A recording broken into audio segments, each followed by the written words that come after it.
some of the things you liked about what you saw on Saturday? When you look at, you talk about the positives. Obviously, Army was a good defense. Credit to them. They were a top 10 team. Obviously, took Oklahoma to double overtime last year. Beat Houston 70-14. We got to eliminate the mistakes on our end.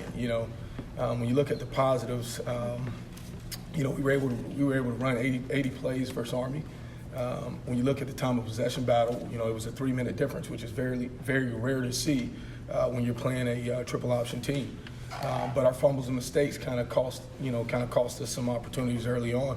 But our kids battled. They battled. We had 7 explosive plays in the game.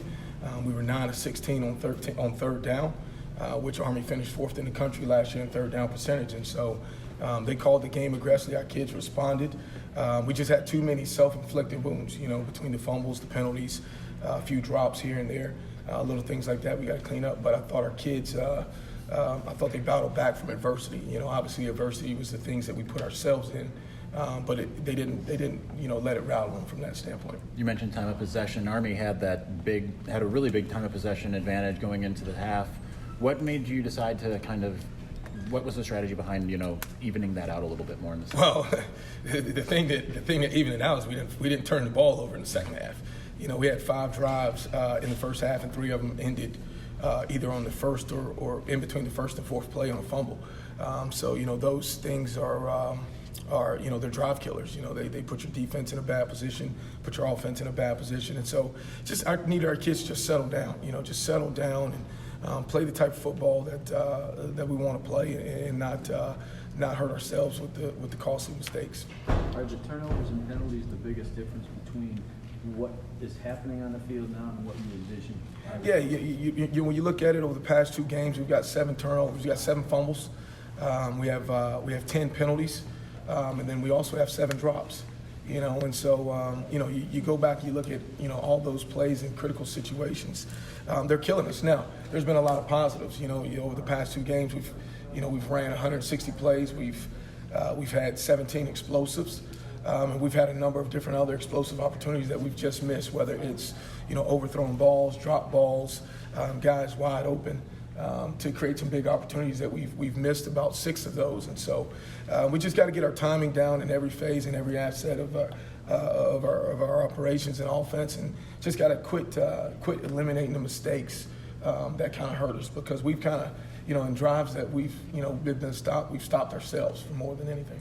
Ben was saying on Saturday he thinks like a lot of those mistakes are mental. Is that what you're seeing? And if yes, how do you fix that?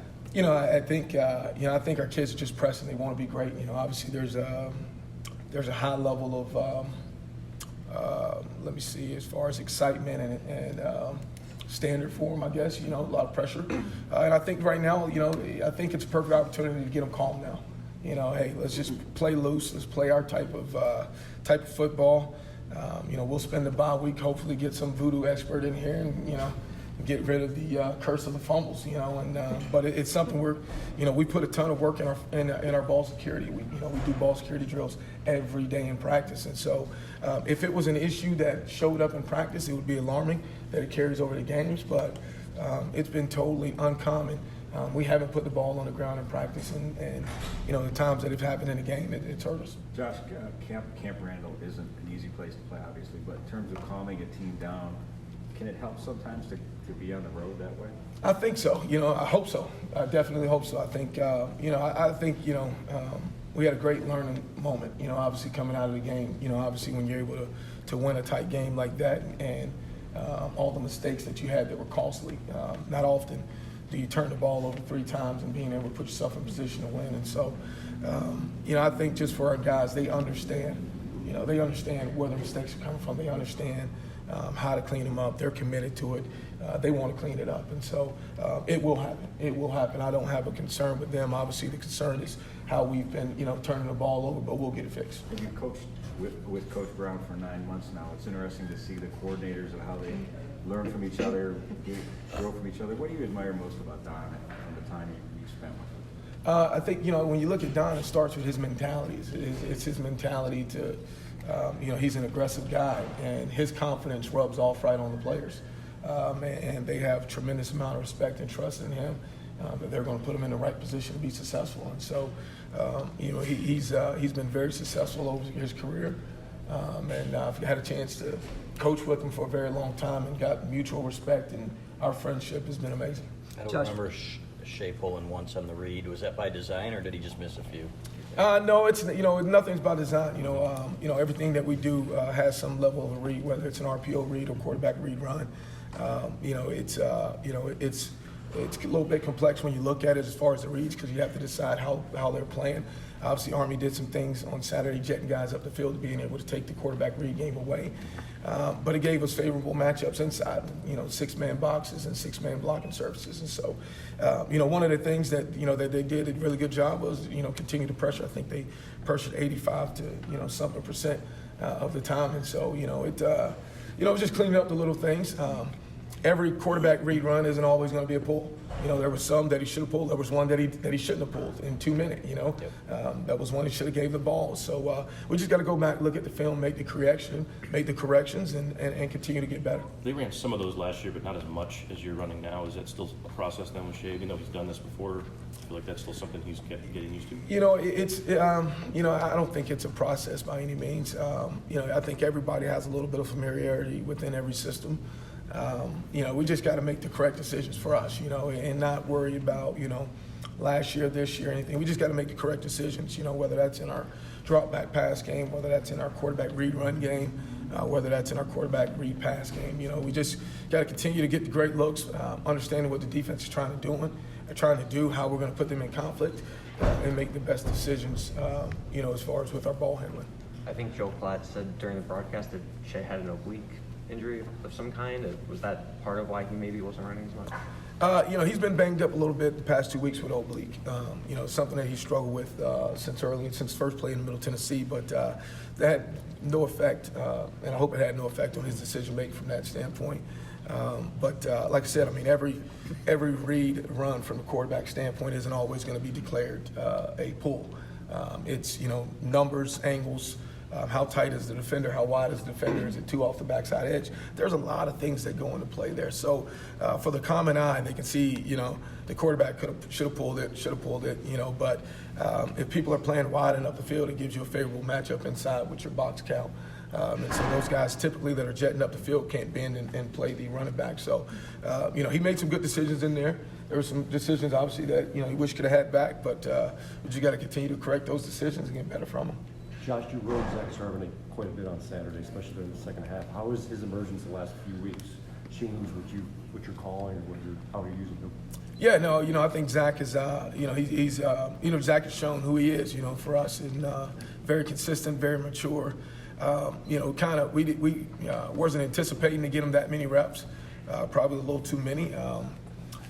But throughout the game, we had some issues going on in protection with our running backs picking up protection. Cost us 2 fumbles. And so, Zach's someone that's been very stout in the pass protection part of it. And I think our trust with him, from their standpoint is, having a back in there that, could pick up the pressures that they were bringing, that, we could ID where the pressure was coming from, lended towards Zach getting a number of those reps and a high volume. What is your pass protection leading to at least one of the fumbles, the blind side hit with Shea? Other than that, would you like your ball carriers to hold on to the other fumbles they had, like as you analyze each one? Is that the only one where you're just kind of like, that's not his fault? Yeah, I think we had two fumbles on sacks, and both were easy protection pickups that we kind of missed at the running back position.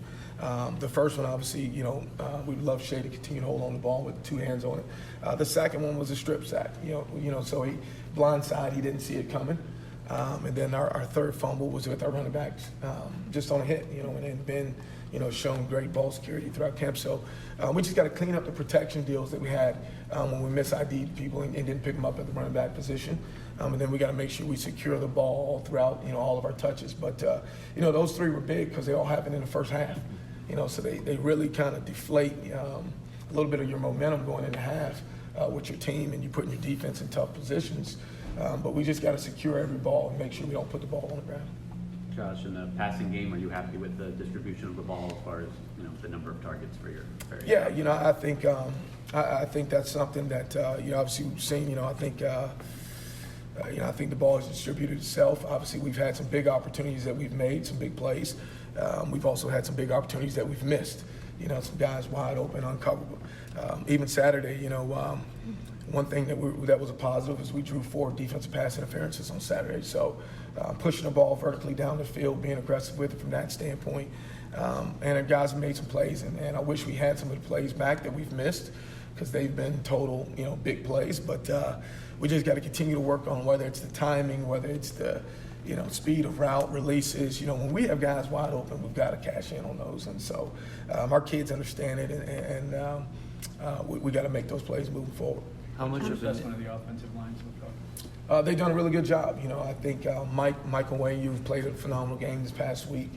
Obviously, we've been starting off the first 2 games with 2 freshmen that are starting on the offensive line, and to see Coach Warner get those guys prepared, it has been a tremendous asset there. They've done a really good job, getting those guys caught up. It's their first time starting college football, and so those guys have stepped up big time. Ryan Hayes and Jalen Mayfield, and then obviously Caesar and Ben have played at a very high level.